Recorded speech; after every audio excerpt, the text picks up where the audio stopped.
Assalamualaikum teman-teman. Perkenalkan, saya Dianita Nurprimasari dari Akper Al Kausal Temanggung. Jadi di sini saya akan menjelaskan perjalanan bagaimana terjadinya ISPA. Jadi ikutin terus ya. ISPA adalah infeksi akut yang menyerang saluran pernapasan atas dan juga pernapasan bawah. Biasanya disebabkan karena masuknya virus, kuman, dan bakteri ke dalam saluran pernapasan. Nah, biasanya ISPA ini terjadi pada anak-anak dan lansia. Kenapa? Karena pada anak-anak kekebalan tubuhnya ini belum stabil, sedangkan pada lansia kekebalan tubuhnya ini semakin menurun. Nah, lalu bagaimana perjalanan terjadinya ISPA? Nah, jadi pertama itu virus, kuman, bakteri itu masuk ke dalam saluran pernapasan. Nah, kok bisa virus itu masuk ke dalam saluran pernapasan? Nah, biasanya orang itu terkena air liur dari orang yang menderita ISPA, atau bisa juga orang itu setelah berjabat tangan, tidak cuci tangan, langsung memegang area muka seperti mata, hidung, mulut. Jadi, virus, kuman, bakteri itu bakalan sangat mudah buat masuk ke tubuh kita. Nah, selanjutnya akan terjadi invasi di saluran napas atas. Nah, jadi akan ada gejala seperti sakit tenggorokan, hidungnya gatal, kayak mau pilek, seperti itu.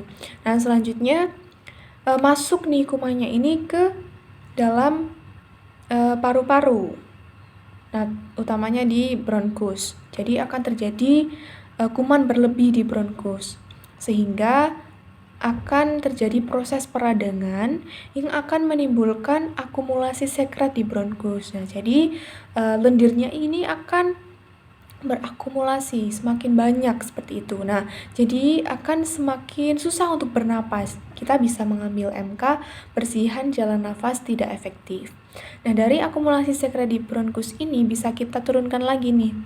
Jadi mukus di bronkus meningkat, yang menyebabkan bau mulut tak sedap, sehingga orang itu tidak nafsu makan atau anoreksia, dan otomatis intake-nya menurun.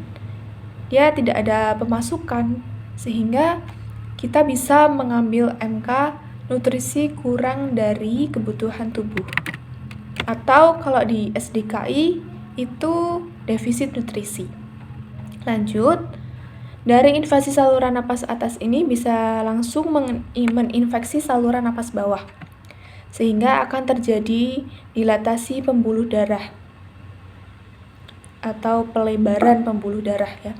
Jadi eksudat ini masuk ke alveoli, sehingga akan terjadi gangguan difusi gas. Jadi akan terjadi gangguan mengalirnya gas gitu, sehingga bisa diambil MK gangguan pertukaran gas. Nah, dari gangguan difusi gas ini bisa kita turunkan lagi menjadi suplai O2 dalam darah ini menurun, sehingga akan terjadi hipoksia, lalu akan terjadi fatigue atau kelelahan. Jadi karena susah buat bernafas, kita mau nafas tuh susah banget, sesak nafas, sehingga otomatis kita tuh lelah. Terjadilah intoleransi aktivitas. Nah, selanjutnya dari infeksi saluran napas bawah ini akan terjadi peradangan yang menimbulkan demam atau peningkatan suhu tubuh, sehingga bisa kita ambil MK hipertermi. Nah, seperti itu perjalanan terjadinya ISPA atau infeksi saluran pernapasan akut. Nah, gimana caranya agar terhindar dari ISPA?